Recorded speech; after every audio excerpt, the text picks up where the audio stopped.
अरे लोगों, अगर आशिकों का रास्ता अपनाओगे तो ईमान सलामती वाला ईमान बन जाएगा। अगर आशिकों के रास्ते से हट जाओगे तो ईमान सलामती वाला ईमान नहीं होगा। उसमें झगड़े होंगे, उसमें रोले होंगे, उसमें रोले होंगे, उसमें फसाद होगा, फितना होगा। दुनिया आज अगर फितना और फसाद से बचना चाहती है तो कहीं अमन नहीं है। अमन है तो आशिकों के दामन में है, आशिकों के दामन में है। अरे अमन के मुतलाशियों, आशिकों के दामन में आ जाओ, आरिफों के दामन में आ जाओ।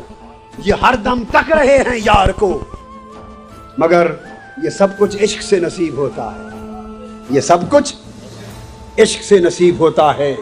इश्क नसीब हो जाए तो इंसान दुनिया और आखिरत का अमन पा जाता है।